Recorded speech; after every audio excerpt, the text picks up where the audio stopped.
4 दिसंबर 2024 south Delhi के देवली गांव इलाके में 20 साल का अर्जुन रोजाना की तरह सुबह 5 बजे उठकर मॉर्निंग वॉक पर निकलता है। वह दिन अर्जुन के लिए बहुत खास था क्योंकि उस दिन अर्जुन के माता पिता की मैरिज एनिवर्सरी थी। तो अर्जुन और उसके परिवार के लिए वह 4 दिसंबर 2024 का दिन बहुत खास और खुशियों से भरा दिन था। अर्जुन का स्पोर्ट्स में बहुत इंटरेस्ट था और वह बड़ा होकर एक अच्छा बॉक्सर बनना चाहता था। तो इसीलिए वो अपने आप को फिजिकली फिट रखने के लिए रोज मॉर्निंग वॉक पर जाता था और फिर जिम जाता था और बॉक्सिंग की प्रैक्टिस करता था। अर्जुन उस दिन बहुत खुश था क्योंकि माता पिता की एनिवर्सरी सेलिब्रेट करने के लिए अर्जुन के रिश्तेदार और परिवार के लोग भी उस दिन आने वाले थे, लेकिन नियति को शायद कुछ और ही मंजूर था। अर्जुन ने कभी सोचा भी नहीं होगा कि जब वो उस दिन मॉर्निंग वॉक से घर लौटेगा तो उसकी सारी खुशियां मातम में बदल जाएंगी। तो जब अर्जुन मॉर्निंग वॉक से घर लौटता है और वो घर की दहलीज के अंदर कदम रखता है तो अंदर का दृश्य देखकर उसके पैरों तले जमीन खिसक जाती है। उसने देखा कि उसके पूरा परिवार यानी कि उसके माता पिता और उसकी बहन का शव घर के अंदर पड़ा हुआ है। वो चीखता चिल्लाता हुआ रोता हुआ घर से बाहर की तरफ भागता है। उसकी चीख चिल्लाहट सुनकर आसपास के पड़ोसी इकट्ठा होते हैं। आसपास के पड़ोसी भी अंदर जाकर देखते हैं तो पड़ोसी भी सन्न रह जाते हैं। उन्हीं में से एक पड़ोसी पुलिस को कॉल करता है। पुलिस मौके पर पहुंचती है और तफ्तीश करना शुरू करती है। पुलिस भी कहती है कि अर्जुन की किस्मत बहुत अच्छी थी कि वो मॉर्निंग वॉक पर निकल गया, वरना अपराधी उसके साथ भी वही हाल करता जो उसके पूरे परिवार के साथ किया है। पुलिस इन्वेस्टिगेशन होती है और इन्वेस्टिगेशन के बाद जब मुजरिम हाथ आता है, अपराधी हाथ आता है, तो उसके बयान सुनकर सबके होश उड़ जाते हैं। तो कौन था इस घटना के पीछे का मास्टरमाइंड जिसने अर्जुन के पूरे परिवार को ही एक पल में खत्म कर दिया? जानेंगे इस वीडियो में। वीडियो को एंड तक देखना, अपने विचार कमेंट बॉक्स में देना और वीडियो को लाइक जरूर कर देना। तो चलिए शुरू करते हैं। साउथ दिल्ली के देवली गांव इलाके में एक फैमिली रहती थी। इस फैमिली के मुखिया थे राजेश कुमार। राजेश कुमार सेना से रिटायर थे और वो बहुत ही बहादुर थे। इतना ही नहीं, वह एसपीजी के कमांडो भी रह चुके थे और करीब 7 साल पहले वो आर्मी से रिटायर हो गए थे और इसी देवली गांव इलाके में अपनी फैमिली के साथ एक खुशहाल जिंदगी जी रहे थे। फैमिली में राजेश कुमार थे, उनकी पत्नी थी जिनका नाम था कोमल, वो हाउसवाइफ थी और 2 बच्चे थे। एक बेटी कविता जिसकी उम्र थी 23 साल और एक बेटा अर्जुन जिसकी उम्र थी 20 साल। दोनों बच्चे पढ़ाई कर रहे थे। कविता पढ़ाई में बहुत इंटेलिजेंट थी, वह हमेशा अच्छे मार्क्स से पास होती थी। इतना ही नहीं, वह स्पोर्ट्स में भी बहुत आगे थी और उसने ताइक्वांडो में ब्लैक बेल्ट भी जीती हुई थी। वहीं दूसरी तरफ अर्जुन पढ़ाई में इतना अच्छा नहीं था, उसके मार्क्स हमेशा खराब आते थे, लेकिन उसका स्पोर्ट्स में बहुत इंटरेस्ट था। वो बड़ा होकर एक अच्छा बॉक्सर बनना चाहता था, इसलिए वो अपनी फिजिकल फिटनेस पे बहुत ध्यान भी देता था। लेकिन हर माँ बाप की तरह अर्जुन के पिता भी यही चाहते थे कि अर्जुन स्पोर्ट्स के साथ साथ अपनी पढ़ाई में भी मन लगाए और अच्छे मार्क्स से पास हो, जिसकी वजह से वो उसे कभी कभी डांट दिया करते थे, जैसे कि हर परिवार में नॉर्मली होता है। और अब कविता क्योंकि पढ़ाई में अच्छी थी तो वह कभी अपने माता पिता से डांट नहीं खाती थी और अर्जुन हमेशा डांट खाता रहता था। अब समय बीतता है और अर्जुन का जो स्कूल था वो फिनिश हो जाता है, तो अब अर्जुन कॉलेज में एडमिशन ले लेता है। हालांकि उसके अच्छे मार्क्स नहीं थे, उसको सिर्फ स्पोर्ट्स कोटे की वजह से उसको कॉलेज में एडमिशन मिला था। तो अब एडमिशन होता है तो अब अर्जुन की एक गर्लफ्रेंड भी बन जाती है। तो एक तो अर्जुन पहले से ही पढ़ाई में कमजोर था और अब उसका ज्यादातर टाइम अपनी गर्लफ्रेंड से बात करने में निकलता था। उसके पिता यह देखकर अब बहुत चिंतित थे कि एक तो उनका बेटा पहले से ही पढ़ाई में थोड़ा कमजोर है और अब वह ज्यादातर टाइम फोन पे ही लगा रहता है, अपनी गर्लफ्रेंड से ही बात करता रहता है। अर्जुन के पिता हमेशा से यह चाहते थे कि अर्जुन बड़ा होकर एक सफल इंसान बने। अब 3 दिसंबर 2024 का दिन, उस दिन सब बहुत खुश थे कि अगले दिन यानी 4 दिसंबर को अर्जुन के माता पिता की मैरिज एनिवर्सरी है। अर्जुन और उसके परिवार के सारे लोग अपने रिश्तेदारों को इनवाइट करते हैं कि आप लोग कल आइएगा और एनिवर्सरी पे हम सब साथ में सेलिब्रेट करेंगे। तो अब आती है 4 दिसंबर 2024 की वो सुबह जब अर्जुन नॉर्मल डे की तरह मॉर्निंग वॉक पर निकला था और जब वो मॉर्निंग वॉक से वापस घर लौटा, उसने अपने घर के अंदर कदम रखा, उसने देखा कि उसके माता पिता और बहन का शव घर के अंदर पड़ा हुआ है। वो चीखता चिल्लाता हुआ बाहर आता है। उसकी चीख पुकार सुनकर आसपास के पड़ोसी इकट्ठा हो जाते हैं।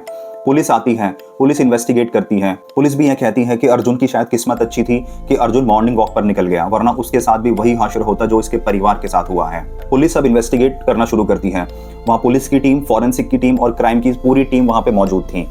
पुलिस एक चीज नोट करती है कि घर में कोई भी कीमती सामान इधर उधर नहीं हुआ है, ना ही कोई चोरी हुई। इसका मतलब साफ था कि घर में कोई भी लूटपाट नहीं हुई है। घर का सारा कीमती सामान अपनी जगह पर एज इट इज रखा हुआ है। पुलिस अब आस पड़ोस के लोग और अर्जुन के रिश्तेदारों से पूछताछ करती है। आसपास के जो लोग हैं, पड़ोसी हैं, वो और रिश्तेदार भी यही कहते हैं कि ये तो बहुत सुलझे हुए लोग थे, इनका किसी से कोई भी लड़ाई झगड़ा विवाद नहीं था। इनको रहते हुए 15 साल से ज़्यादा हो गए, लेकिन आज तक मोहल्ले में या गली में इनकी किसी से कभी कोई लड़ाई भी नहीं हुई। तो यह सुन के पुलिस भी अब कंफ्यूज थी कि जब किसी से कोई लड़ाई नहीं हुई, किसी से कोई विवाद नहीं है, कोई लूटपाट नहीं हुई, तो आखिर ये इतनी बड़ी साजिश को किसने अंजाम दिया। पुलिस अब नोट करती है कि घर में किसी भी तरीके की फोर्सफुल एंट्री नहीं है, यानी कि घर का लॉक नहीं तोड़ा गया, गेट नहीं तोड़ा गया, घर की कोई दीवार नहीं तोड़ी गई जिसकी वजह से कोई फोर्सफुल एंट्री करके घर में आ जाए। तो ऐसा कुछ भी नहीं था, कोई भी फोर्सफुल एंट्री घर में नहीं थी। तो पुलिस अब सोचती है कि अब सीसीटीवी कैमरे को चेक किया जाए। पुलिस अब आसपास के लगे सीसीटीवी कैमरा को खंगालती है। पुलिस 3 दिसंबर 2024 की रात से लेकर और 4 दिसंबर 2024 की सुबह तक, जब ये घटना हुई, रात से लेकर और सुबह तक की सारी फुटेज को बारीकी से देखती है। पुलिस ने देखा कि रात को ये चारों लोग ही घर से बाहर गए और अंदर आए, मार्केट से कुछ सामान वगैरह लेकर अंदर आए, और रात को करीब 11 साढ़े 11 बजे के बाद सारे लोग जब घर के अंदर हो गए तो उसके बाद कोई भी नहीं निकला सिवाय अर्जुन के, जो कि सुबह मॉर्निंग वॉक के लिए निकला था। तो पुलिस का अब शक थोड़ा अर्जुन की तरफ जा रहा था, लेकिन पुलिस उससे सख्ताई से पूछताछ नहीं कर सकती थी क्योंकि उसके पूरा परिवार, उसने अपने पूरे परिवार को एक पल में ही खो दिया था और उसका रो रो कर बहुत बुरा हाल था। तो खैर पुलिस अब थोड़ा इंतजार करती है, पूरा दिन निकल जाता है। पुलिस का शक पूरा अब अर्जुन पे ही था। अगले दिन पुलिस अर्जुन को उठाती है और उससे अब सख्ताई से पूछताछ करती है। पुलिस ने जब उससे सख्ताई से पूछताछ की, क्योंकि अब यहाँ पर जो अर्जुन था वो कोई हार्डकोर क्रिमिनल नहीं था, तो अर्जुन एक ऐसी सच्चाई बताता है जिसने सबको अंदर से झंझोर के रख दिया था। अर्जुन ने बताया कि मेरे पिता मुझसे बहुत नफरत करते थे। मेरे पिता हमेशा मुझे पढ़ाई के लिए डांटते रहते थे, मुझे मारते भी थे, और वो मेरी बहन से बहुत प्यार करते थे। उन्होंने मेरी बहन को कभी भी नहीं डांटा और मुझे हमेशा पढ़ाई के लिए डांटते रहते थे, चिल्लाते रहते थे, मारते रहते थे, जो कि मुझे बिल्कुल पसंद नहीं था। और मेरा मन था बॉक्सिंग में, मैं स्पोर्ट्स में मेरा बहुत इंटरेस्ट है और मैं बड़े होकर एक अच्छा बॉक्सर बनना चाहता था। इतना ही नहीं, मेरे पिता ने कुछ दिनों पहले जब मैं अपनी गर्लफ्रेंड से बात कर रहा था तो मेरी गर्लफ्रेंड का नाम लेकर उसको उल्टा सीधा भी बोला, और तभी मैंने मन बना लिया था कि अब तो कुछ इंतजाम करना होगा। अर्जुन आगे बताता है कि फिर मैंने इंतजार किया 4 दिसंबर का दिन, क्योंकि उस दिन मेरे माता पिता की एनिवर्सरी थी। रात को सब खाना खा के सो गए थे। सुबह के करीब 3 बज रहे थे। 3 बजे जब सारे लोग गहरी नींद में सो चुके थे तो मैंने अपने पिता का सर्विस नाइफ उठाया, और जब मेरे पिता गहरी नींद में थे तो मैंने अपने पिता के गले के ऊपर एक पूरी जान से एक तेज हमला किया, और उसके बाद मेरे पिता एक ही हमले में ढेर हो गए। फिर मैंने सोचा कि अब मेरे पिता तो रहे नहीं और मेरी माता को इसके बारे में पता चलेगा, मेरे बारे में पता चलेगा कि मैंने ऐसा किया है, तो वो मुझसे पूरी जिंदगी नफरत करती रहेंगी। तो अपनी माता का भी कुछ करना होगा। मैं फिर अपने माता के रूम में गया, देखा तो माँ बाथरूम में थी। माँ जब बाथरूम से बाहर आई तो मैंने उसी सर्विस नाइफ से अपनी माँ के गले पे एक तेज हमला किया। मेरी माँ को चिल्लाने तक का मौका नहीं मिला और मेरी माँ वहीं ढेर हो गई। फिर मेरे दिमाग में आया कि मेरे माता पिता तो अब रहे नहीं, मेरी बहन जो है जिसकी वजह से ये सब हुआ है वह अब मेरी प्रॉपर्टी में से हिस्सा मांगेगी, तो क्यों ना इसको भी रास्ते से साफ कर दिया जाए। मैंने देखा मेरी बहन अपने कमरे में गहरी नींद में सोई हुई है।